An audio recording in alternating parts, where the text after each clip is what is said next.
एक बार एक गांव में एक साधु रहता था जो भगवान पर बहुत विश्वास रखता था। एक बार वह साधु पेड़ के नीचे बैठा था और भगवान को याद कर रहा था। तो अचानक वहां बाढ़ आ गई। चारों तरफ पानी ही पानी हो गया था। सब लोग अपने आप को बचाने के लिए ऊपर पहाड़ की तरफ भागने लगे। उनमें से एक आदमी ने देखा कि इस हालत में भी साधु जी भगवान की तपस्या कर रहे हैं। वह सोचा कि ये अपने आप को बचाने के लिए कहीं जा क्यों नहीं रहे हैं।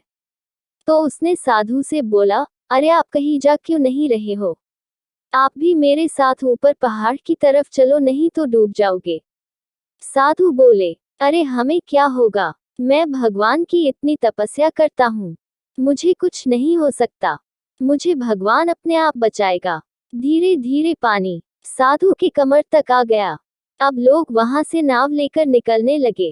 तो उनमें से एक ने साधु से कहा, अरे पानी आपके कमर तक आ गया है, आप हमारे साथ चलो। तो साधु ने कहा कि नहीं नहीं, भगवान मुझे अपने आप बचाएगा। और वह नाव वाला भी वहां से निकल गया। कुछ देर बाद पानी इतना बढ़ गया कि साधु के सर तक पहुंच गया। और अब लोगों को बचाने के लिए हेलीकॉप्टर निकलने लगे। एक हेलीकॉप्टर साधु के पास आया जो कि आखिरी हेलीकॉप्टर था।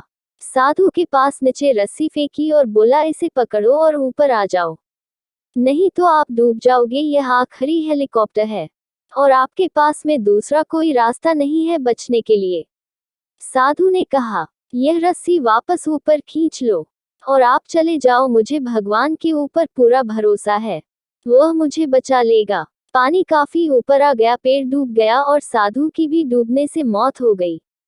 मरने के बाद साधु भगवान के पास गया और बोला, हे भगवान, मैंने पूरी जिंदगी आपकी तपस्या की, मेरा सारा जीवन आपकी आराधना करने में लगा दिया, फिर भी इतने भरोसे के साथ इंतजार किया कि तुम मुझे बचाने आओगे, लेकिन वहां मेरी डूबकर मौत हो गई और तुम नहीं आए, ऐसा क्यों?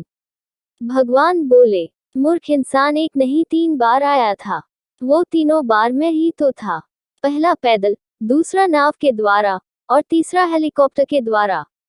लेकिन तुमने मेरा एक भी अवसर पहचान नहीं पाया, पता नहीं किसका इंतजार कर रहा था।